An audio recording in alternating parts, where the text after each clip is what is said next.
Hi అండి. అరుణాచలం వెళ్దాం పదండి. మనం గిరి ప్రదక్షిణ చేయడానికి ముందుగా కొబ్బరికాయ కొట్టి 365 దీపాలు ఆ స్వామివారి ముంగిట్లో వెలిగించి ఇక గిరి ప్రదక్షిణ స్టార్ట్ చేస్తున్నాము. పదండి వెళ్దాం మాతో పాటు మీరు కూడా.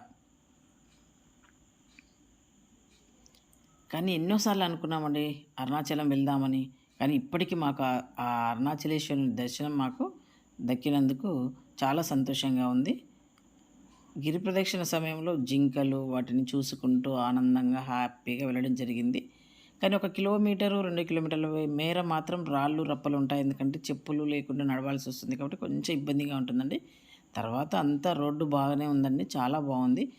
లాస్ట్కి ఒక మళ్ళీ 1-2 కిలోమీటర్స్ వరకు కొంచెం ఇబ్బందులుగా ఉంటాయి. కానీ పర్లేదండి, మేము వెళ్ళగలమో లేదో అనుకున్నాము. కానీ ఆ 14 కిలోమీటర్లు ఎలా నడిచామో అంతా స్వామి దయే. కానీ ఇంటికి వచ్చిన తర్వాత అసలు నడిచినట్లు మనకు ఒక ఇంత మాత్రం నొప్పులు కూడా లేవండి. మరి అంతా స్వామివారి మహిమే. ఆ అరుణాచల్ దర్శనంలో మనం గిరి ప్రదక్షిణ చేస్తున్నప్పుడు అష్ట శివలింగాలతో పాటు సూర్యలింగం, చంద్రలింగం మొత్తం 10 శివలింగాలు మనకు దర్శనమిస్తాయండి. ఆ లింగాలతో పాటు వారాహిమాత కూడా మనకు దర్శనమిస్తుందండి. ఇక్కడ మీకు స్క్రీన్పై ఆ శివలింగాలను మీకు చూయించడం జరిగింది. అలాగే ఏ రోజు మనం గిరి ప్రదక్షిణ చేస్తే ఎలాంటి ఫలితం దక్కుతుందో దాన్ని కూడా మీకు ఈ స్క్రీన్పై చూయించడం జరిగింది.